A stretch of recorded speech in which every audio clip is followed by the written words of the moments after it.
exempel. Hij is van Heiland. Oh.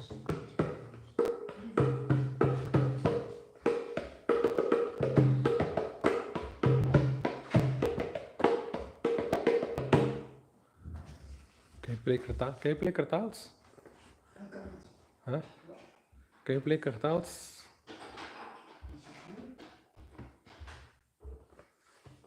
Or harmonium was also good. You can play kartaal.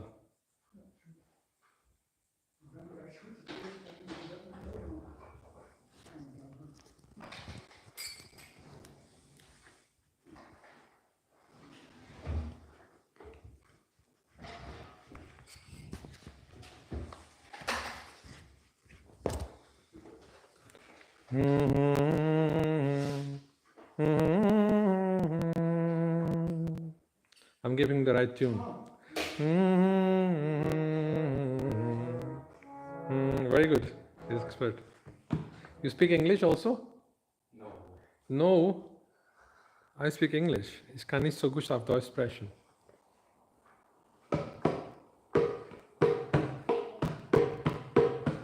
Jaya Radha Madhava Kunja Bihari Jaya Radha Madhava Kunja Bihari Jaya Radha Madhava Kunja Bihari Jaya Radha Madhava Kunja Bihari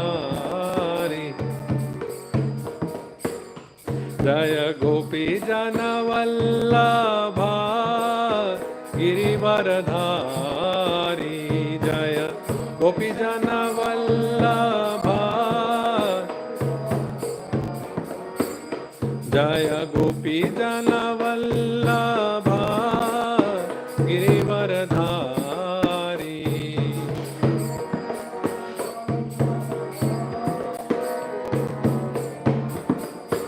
Yashodanandana Braja Jana Ranjana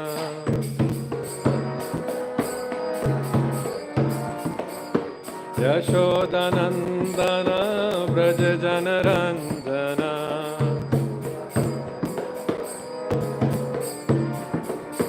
Yamuna Tira Vanachari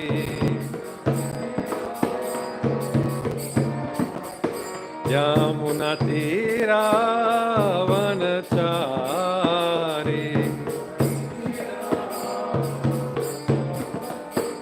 Jaya Radha Madhava Kunja Bihari Jaya Radha Madhava Kunja Bihari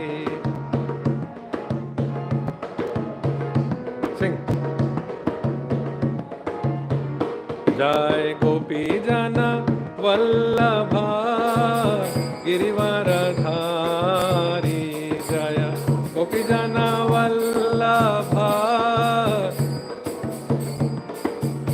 Yashodanandana Braja Jana Ranjana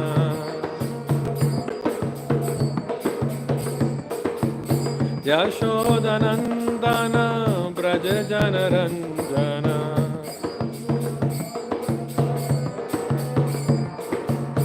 Yamuna Tira Vanachari Yamuna Tira Vanachari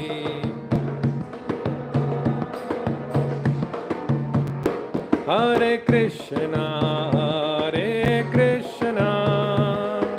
Krishna Krishna Hare Hare Hare Rama Hare Rama Rama Rama Hare Hare Hare Krishna Krishna Krishna Hare Hare Hare Rama Hare Rama Rama Rama Hare Hare Hare Krishna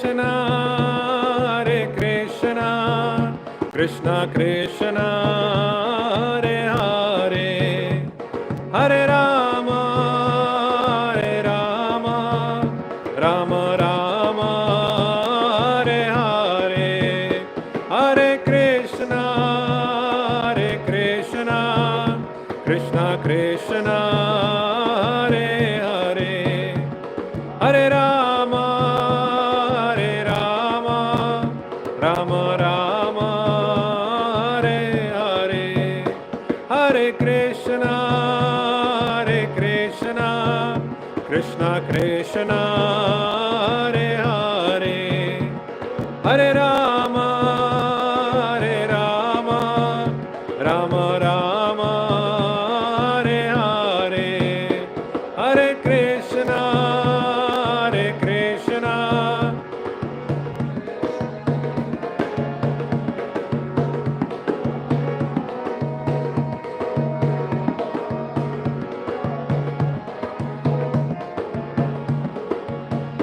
Jaya Prabhupada, Jaya Prabhupada, Jaya Prabhupada, Srila Prabhupada.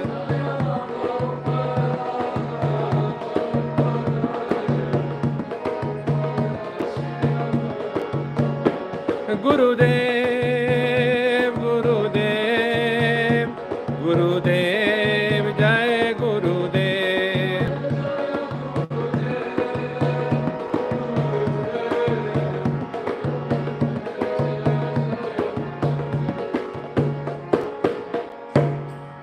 Srila Prabhupada ki Jai. Dankeschön. Dat was eerst. Hoe zeg je dat goed? Goed. Zeer goed. Goeie speler.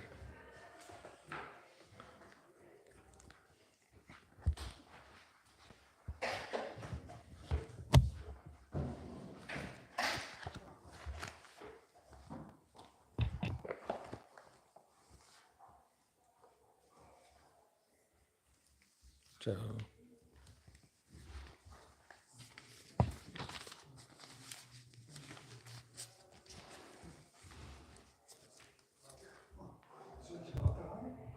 That's okay.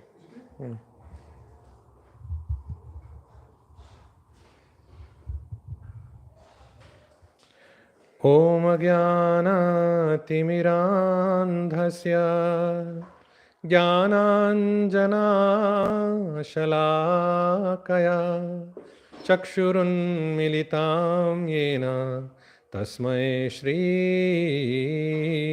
Gurave Namaha.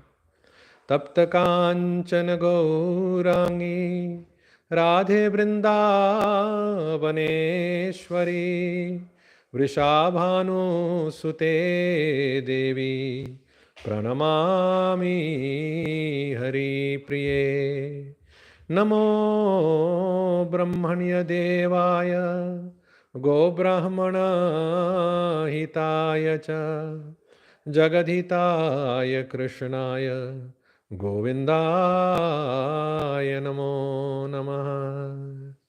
Om Namo Bhagavate Vasudevaya. Om Namo Bhagavate Vasudevaya. Om Namo Bhagavate Vasudevaya. Narayanam Namaskritya Narang Chaiva Narottamam Deving Saraswatim Vyasam Tato Jayamudirayet Nashtaprayeshu Bhadreshu Nityam Bhagavata Sevaya Bhagavati Uttama Shloke Bhaktir Bhavati Naishtiki. So, tonight we are reading from the Bhagavad Gita as it is, chapter 10, entitled The Opulence of the Absolute, and we are reading text number 42. If you have a Gita, you can recite with me. Athava bahunaitena Athava bahunaitena Kim gyatena tavarjuna Kim gyatena tavarjuna. Vishtabhyaham idam kritsnam. Vishtabhyaham idam kritsnam. Ekanshena sthito jagat. Ekanshena sthito jagat. Athava bahunaitena. Kim gyatena tavarjuna. Vishtabhyaham idam kritsnam. Ekanshena sthito jagat.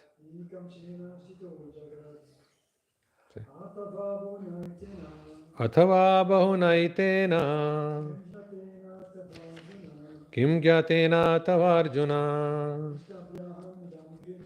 Vishtabhyaham idam kritsnam. Ekanshena sthito jagat. Okay, so we read the translation and purport by Srila Prabhupada. Oh, first word by word. Athava, or. Bahuna, many. Etena, by this kind. Kim, what? Gyatena, by knowing. Tava, your. Arjun, oh Arjun. Vishtabhya, pervading. Aham, I. Idam, this. Kritsnam, entire. Eka, by one. Anshena, part. Sthitaha, am situated. Jagat, universe. Translation and purport by Srila Prabhupada.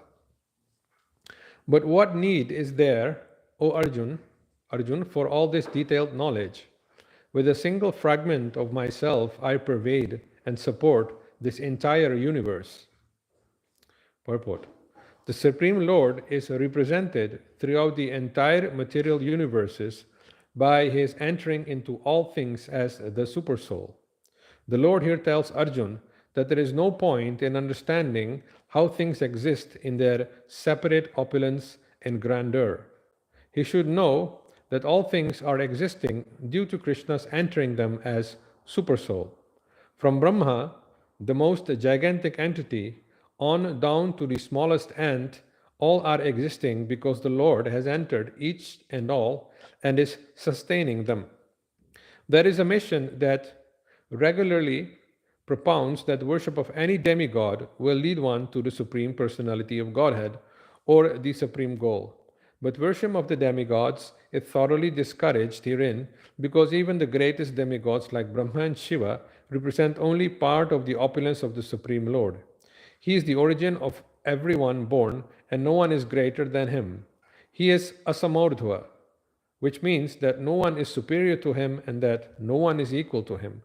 In the Padma Puran, it is said that one who considers the Supreme Lord, Krishna, in the same category with demigods, be they even Brahma or Shiva, becomes at once an atheist. If, however, one thoroughly studies the different descriptions of the opulences and expansions of Krishna's energy, then one can understand without any doubt that the position of Lord Krishna and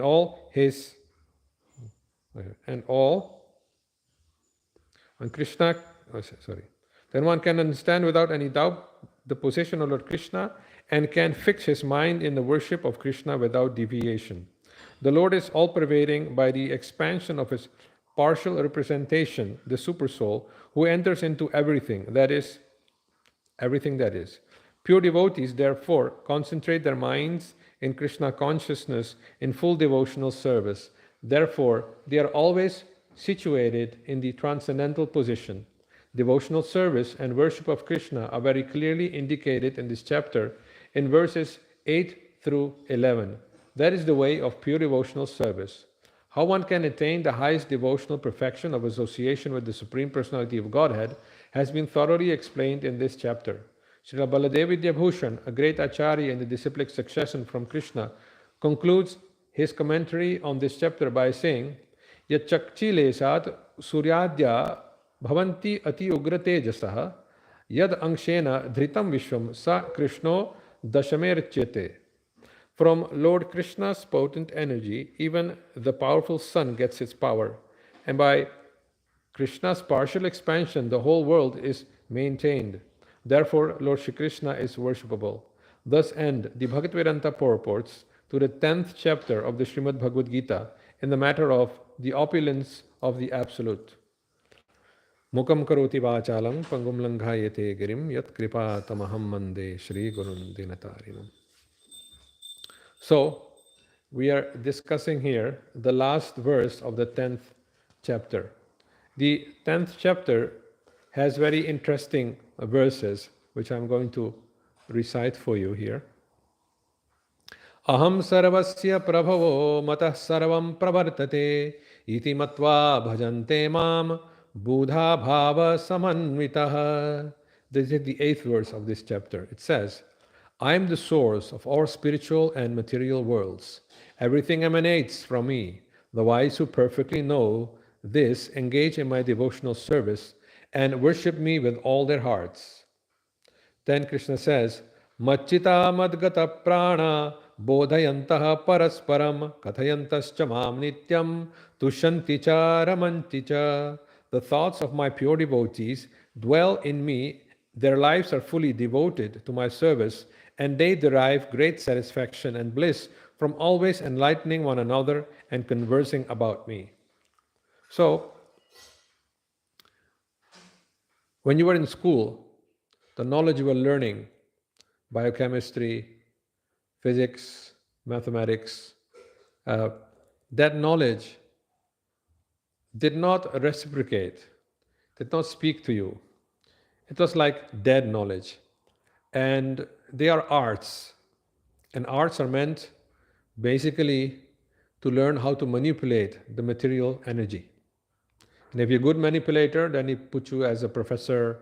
You can teach others how to manipulate earth, water, fire, air, ether. You become a great mechanist or architect, things like that. But the house you have built with so much endeavor, beautiful roof, beautiful colors, natural stones, and all the digging and all the architecture you've used and beautiful windows, everything is finished. Then you look at the house. Does the house care that you have built it? Does the house care whether there is a roof leakage? Does the house care whether the door will fall apart after some years? No, because that is that matter. And you spend your whole life learning how to manipulate that matter, and that matter doesn't care for you. It considers you to be dead also. It's like that, no reciprocation. But spiritual knowledge is different. Spiritual knowledge is alive. And here Krishna says, Machita matkata prana bodhayantaha parasparam kathayantascha mam nityam tushanti cha ramanti cha. The thoughts of my pure devotees dwell in me. Their lives are fully devoted to my service, and they derive great satisfaction and bliss from always enlightening one another and conversing about me. So topics related to Krishna are imbibed with the chit potency, the potency of knowledge which is coming from the Atma, or here the Paramatma, Krishna himself. It is different than material intelligence. It is the intelligence from the Atma itself, and it doesn't require the subtle body for it to function. So he goes on to say, Tesham satata yuktanam bhajatam priti purvakam tadami buddhi yogam tam yena mam upayanti te. To those who are constantly devoted to me, devoted to serving me with love, I give the understanding by which they can come to me. So this is a great difference between your house which you have built with so much endeavor and love, but house doesn't give you back any love. It only gives you headaches because you have to renovate it again and again. So that is matter.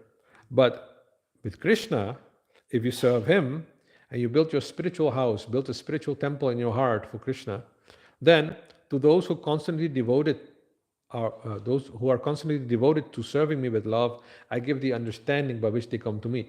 That knowledge becomes manifest, starts to become alive. As you respond, so Krishna will respond. And it goes that far that he says, Tesham evanukampartham aham ajnanajam tamaha Nashayami atma bhavostho jnanadipena bhasvata.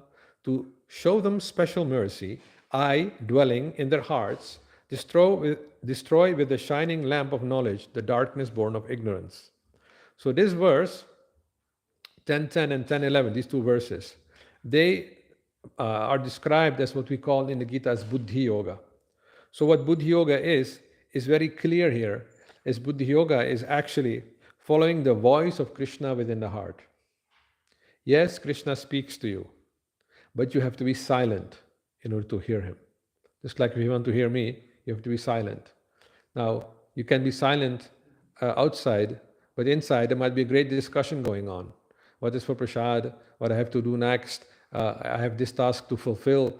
I'm temple commander. I have to run here and there. And because you are having an inner dialogue, or sometimes an inner struggle, or inner fight with the mind and the intelligence, you have no time to hear Krishna, who is also speaking from within.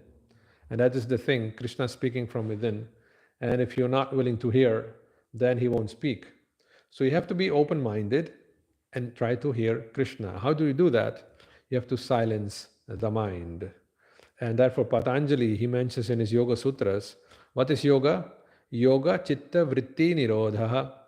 Yoga means that the chitta vritti, the impressions which come in the mind, which are both coming from external impressions, from the senses, and also from within. Because when you see something, you have to first register it. You cannot look at something and not concentrate and still register what you're seeing. We call that daydreaming. The person is looking in one direction, but his mind is completely else. They say, hey, wake up. You do like this, and then he's like, oh, yes, what is the problem? So that is there. Without concentration on the sense object, you cannot register it. Without hearing the conversation, you cannot register it. So, similarly, without concentration on the inner voice, you cannot hear him. And in order to hear the inner voice, you have to be silenced from inside. So, silence can only come when you're really satiated.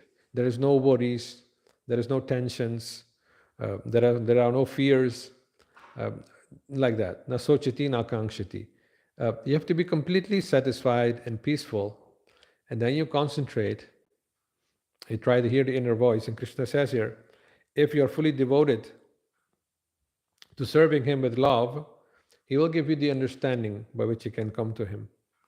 And then with a shining lamp of knowledge, he will dissipate the darkness born within the heart. So that is Buddhi Yoga, which means basically to follow Krishna's dictation from within the heart. Now in this chapter, Arjuna is asking a very interesting question. We're going to look at that question which Arjuna is asking. And this appears in the verses 16 till 18 of the same chapter. And there you can find what Arjuna's level of devotional service is. He says here, please tell me in detail of your divine opulences by which you pervade all these worlds. So he's asking, tell me how I can recognize you in everything. Then he says, O Krishna, O Supreme Mystic, how shall I constantly think of you, and how shall I know you? In what various forms are you to be remembered, O Supreme Personality of Godhead? O Janardana, again, please describe in detail the mystic power of your opulences. I'm never satiated in hearing about you, for the more I hear, the more I want to taste the nectar of your words. So Arjuna is asking here actually a question which has two sides to it. For himself, he just wants to hear Krishna speaking and describing himself. He is relishing Krishna's words. And the same thing you find also in the Bhagavatam.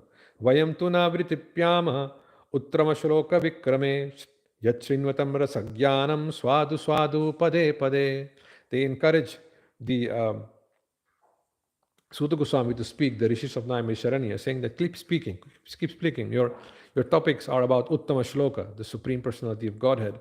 And we can never become satiated by hearing these topics. So keep on speaking, because we are thirsty.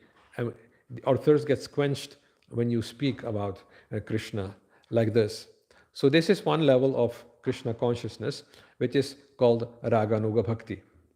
That means you follow the raga, the attachment, the love you have in your heart, and spontaneously you feel attracted to the topics. Uh, as a matter of fact, Rupa Goswami describes that the raga you have in your heart has to be following the residents of Vrindavan. The way Nanda Baba is loving Krishna, the way Mother Yashoda is loving Krishna, the way the cowherd boys are loving Krishna, the cowherd girls are loving Krishna, they have what they call ragatmika. They have in their Atman, or they are consisting out of pure affection for Krishna. And those who follow them, they are following Raganuga Bhakti. So that is called Raganuga Bhakti. And here Arjun, based on what he says here, I want to taste the nectar of your words, indicates that he is relishing. But on the other side also, Srila Prabhupada explains, he is actually asking this question for others to understand how you can find Krishna in this world, for the Kanishta Adhikaris. Now, we know from the 11th canto and the discussion between Maharaj Nimi and the Navayogendras that this term is coined up in these terminologies in the Srimad Bhagavatam, Kanishta Adhikari, Madhyam Adhikari, and Uttam Adhikari, which are indicative of different levels of Krishna consciousness. According to Rupa Goswami, there are 9 levels: Adav Shraddha, Tato Sadhu Sangha, Bhajana Kriya, Anartha Nivritti, Nishtha, Ruchi, Asakti, Bhava, and Prem. You count them, it's about 9 levels. But these are summarized by the Navayogendras into 3: Kanishta, Madhyama, and Uttama. Now, they describe the Kanishta Adhikari as follows: Archayam eva haraye pujam yaha shraddhayet hate nattad bhakteshu channeshu sa bhakta prakrita smitaha. A devotee who faithfully engages in the worship of the deity in the temple, but does not behave properly towards the other devotees or people in general, is called a prakrita bhakta, a materialistic devotee, and is considered to be in the lowest position.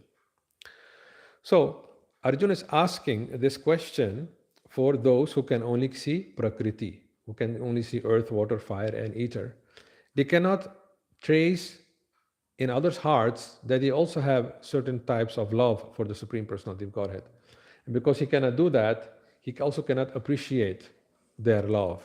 And sometimes you find that when you go to a temple, then the priest is there, but he's not able to understand what is your mood. And then sometimes people come broken-hearted. They don't even want to go to the temple anymore. This is a sign of a Kanishta Adhikari, a person who is in a beginning state. Kanishta can be defined also as like there is no Nishtha. You have Shraddha, Sadhu Sangha, Bhajana Kriya, Anartha Nivritti, and then come to the level of Nishtha. So, in the beginning, you should have some faith, Adav Shraddha. Otherwise, you will not come to Krishna consciousness. You will not enter the temple of Gauradesh. There's no faith. There is not enough piety. This question was raised, that's mentioned in the Mahabharata. Why do some people take up Krishna consciousness and why others do not?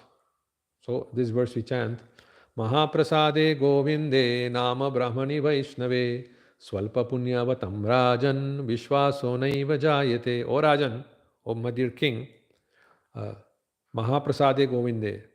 In Mahaprasad and in Govinde and in Govinda. In the Nama, Brahmani, in Brahmanas and in Vaishnavas. Those who are of very little piety, Swalpa Punya Vatam Rajan, O king, Vishwasone Vijayate. The faith never arises in their heart that I should serve them or associate with them.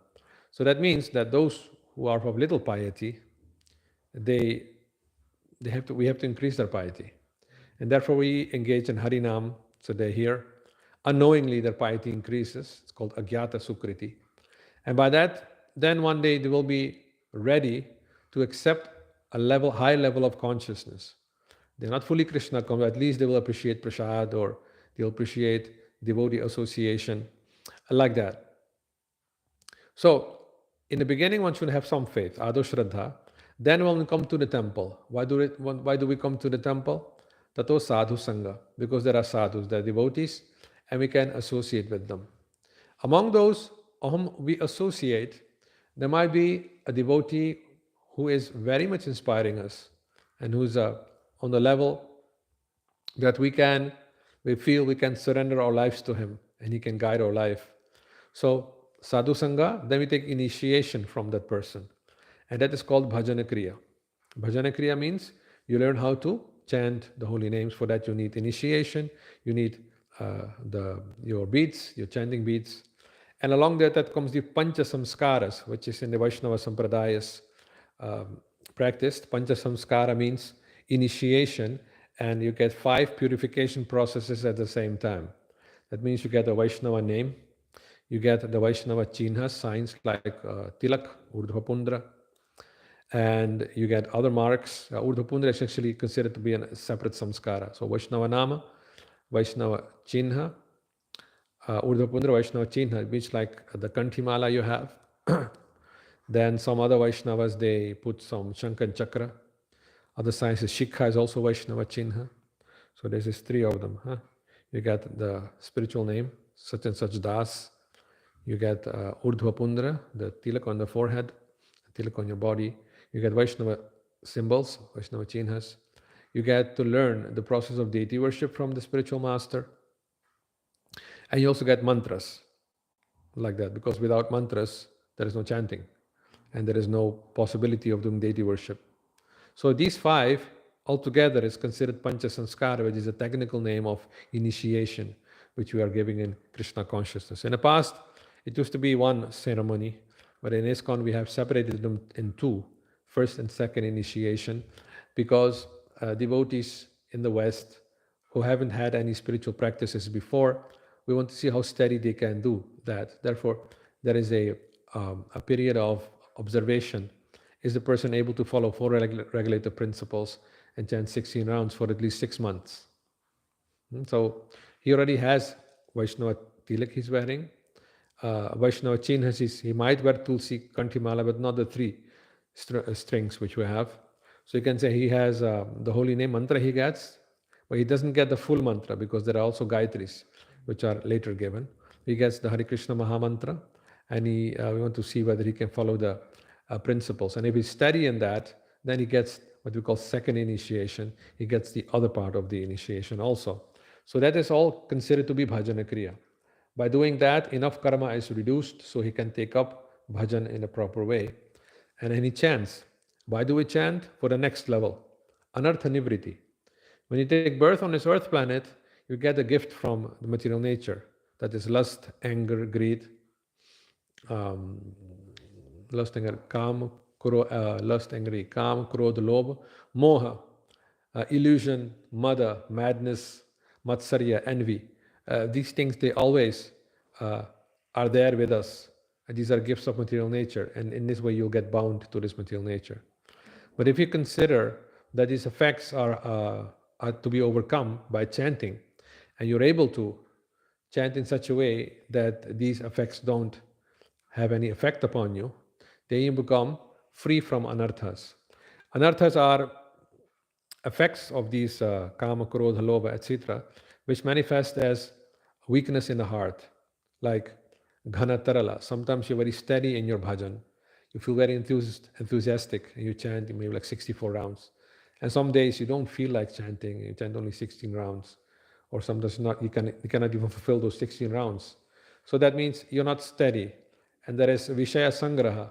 You promise, okay, I will not eat at night, supposed to say. I'll take a vow, I'll be fixed in Mangalarti because I've ate at night, I cannot wake up in the morning.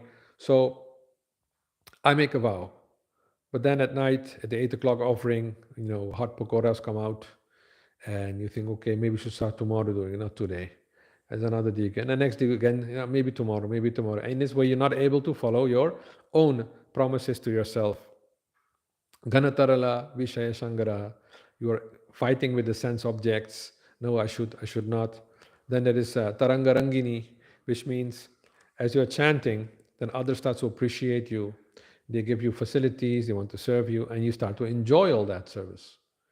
And then your ego grows. And as your ego grows, then you feel disturbed when somebody is giving something less than you got the other month from other people. And in this way, it creeps in, anarthas, they again take your power over you. So in this way, there are different kinds of effects which makes your heart unstable and weak towards bhajan, because you become more attracted then again to facilities, name, fame, glory, enjoyment.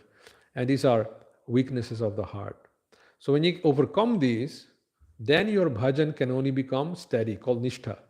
You have anartha nivriti, then you have nishtha. And Lord Krishna mentions another aspect why your bhajan is not stable is because still there are some remnants of your past karma which affect you. Yesham tu antagatam papam jananam punya karmanam te dvandvamoha nirmukta bhajante mam dridah vrataha.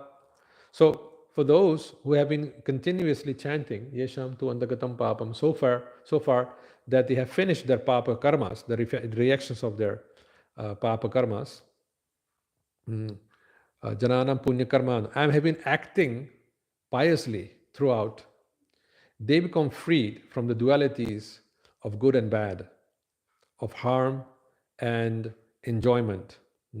And after they become freed because the karma is burned, then their bhajan becomes very steady. So this is the level of nishtha. So those who have not reached nishtha yet, they are ka nishtha. They are below nishtha. So madhyamadhikari can start from nishtha. That means those who practice the second level, which is madhyamadhikari, they are above nishtha. They're very steady, and they are more or less inspired by their taste, because after nishtha comes ruchi. Ruchi means you chant and you feel a lot of pleasure while you're chanting. So that is ruchi. And ruchi culminates then in asakti. And asakti and ruchi, the difference is one is taste in the process, and the other one is attachment to Krishna. Then it starts to going towards the personal level of Krishna. Now, in this chapter, this question which Arjuna is asking has two sides to it. For those who are kanishthas, who cannot see Krishna and everything, neither do they have the attachment that they are looking for Krishna all the time. So they have to be educated that, like we see here in this chapter, I am all devouring death, and I'm the generating principle of all that is yet to be. Among women, I am fame, fortune, fine speech, memory, intelligence, steadfastness, and patience. Of the hymns, I am the Samaveda.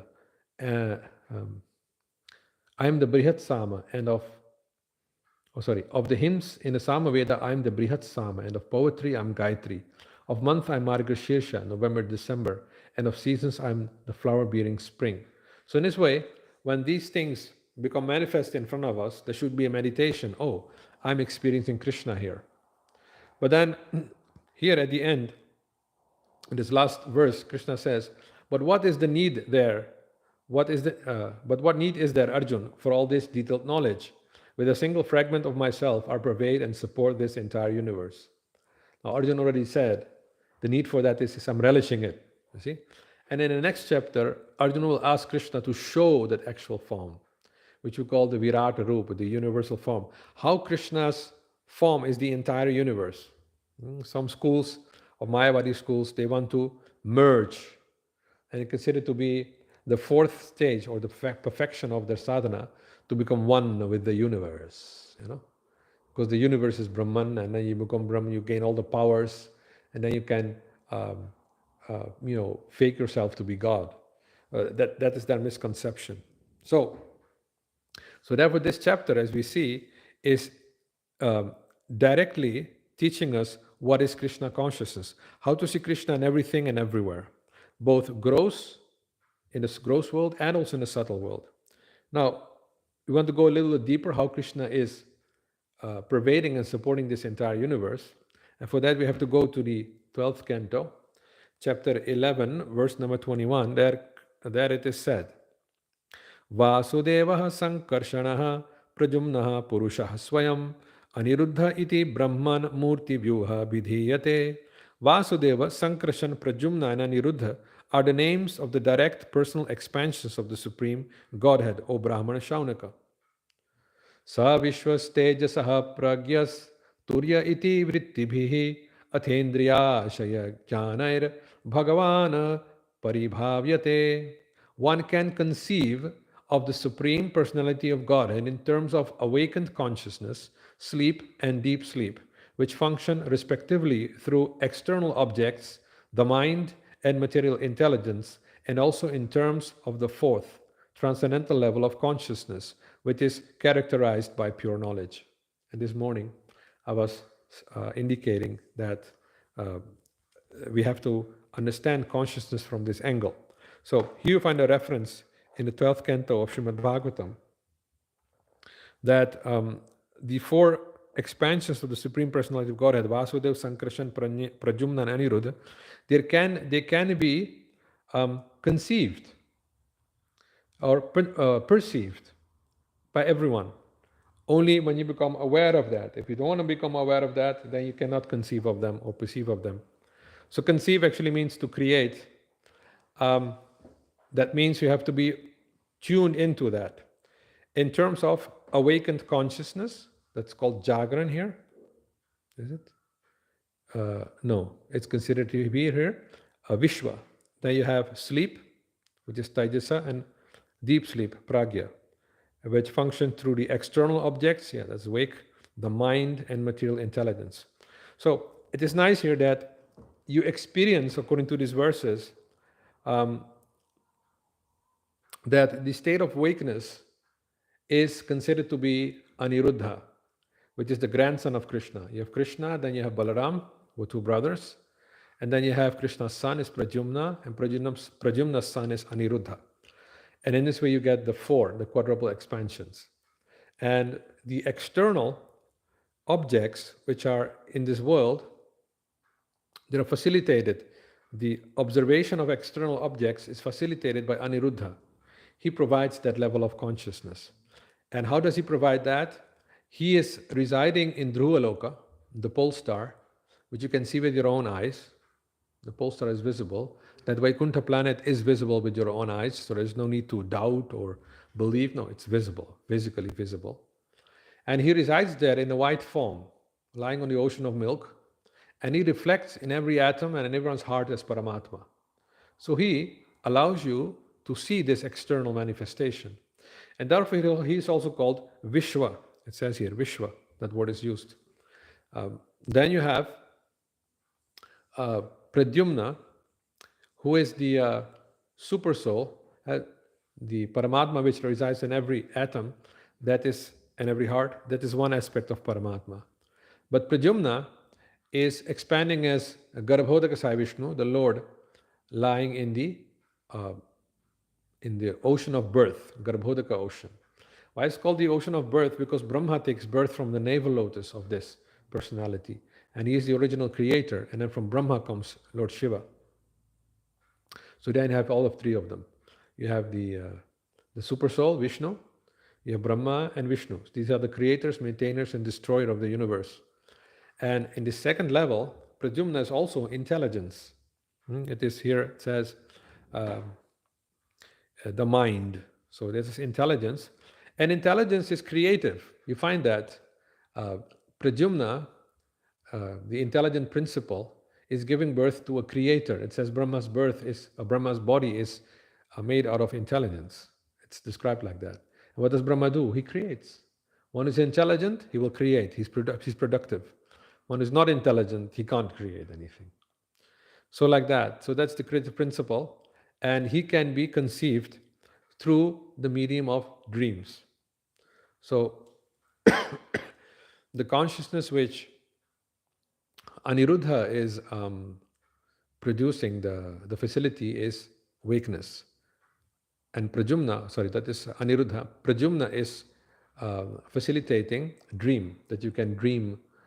In your dream state, you can do many, many things which you cannot do in your physical body, like flying in the sky, having dreams of other planets, seeing demigods, demigoddesses. And as a matter of fact, you might have had experience that you get a dream of Krishna, or you might dream of Lord Shiva, or see some kind of activity going on, which is not there on earth.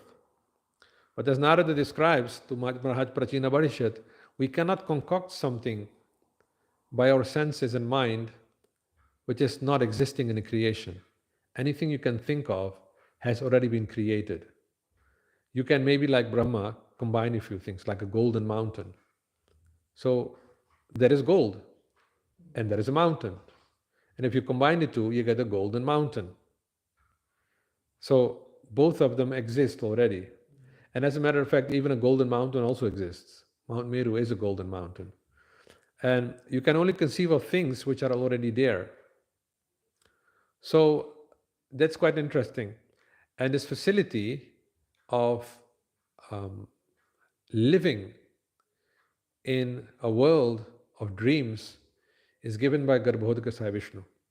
And we should also understand, because Garbhodika Sai Vishnu is the Lord, is actually the universal form which is described here. You'll find that Brahma is coming from the navel lotus. So the universal form is not a form of Aniruddha, it's a form of Pradyumna. And he is the supreme controller of the entire universe. He's considered to be the super soul of the whole universe. Not individual atoms, but of the complete universe. So he's the supreme controller. And then you have all the devatas, the demigods, they are controllers under him. He appoints tasks to them. They're Adidaiva. So that is the intelligence. Then you have ego. Ego is facilitated by Sankarshan. And Sankarshan manifests as Mahavishnu. The Vishnu we spoke of this morning is Mahavishnu. And he lies down in the causal ocean. And he is in a yoga nidra state. In a state of, it seems like he is sleeping, but it is not the same as sleep. If I mentioned samadhi, you thought maybe there's a quick way of samadhi, but if I hear you snoring, then that is not samadhi. You never hear Vishnu snoring. No, he is in yoga nidra. His consciousness is very much internal. And he is probably meditating on Krishna's pastimes. Now, if somebody is meditating that deep on and is visually seeing the pastimes of Paramatma or the Atma, then externally he seems to be like asleep doing nothing. But from the body of Mahavishnu, the entire creation is coming out. Multi universes are coming out in seed form. So that dimension actually means, Karana body means that it is a body of the Jiva in a deep sleeping state in which the subtle body and the gross body are not manifest yet. But they are there in seed form. So it doesn't mean that you're completely liberated, but it gives you an idea how existence can be there without mind and without body. Vijay Gauranga Dayal Nitai Ki Jai. So it indicates that that is possible. And every night, if you have a good sleep, we can experience that realm of Mahavishnu.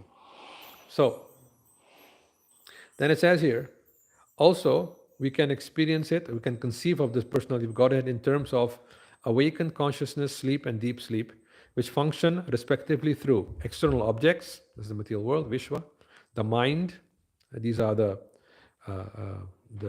dreaming world, and material intelligence. So one thing here is, if you're in deep sleep, your intelligence doesn't function because you don't think of anything, you don't think of good or bad. But what is mentioned here is called pragya, the level of pragya. Now, as I mentioned, when you are under the influence of Maya, you're in deep sleep, you don't see anything. You only feel some kind of bliss which you cannot describe at that moment. You can only describe it when the subtle body manifests or become awakened.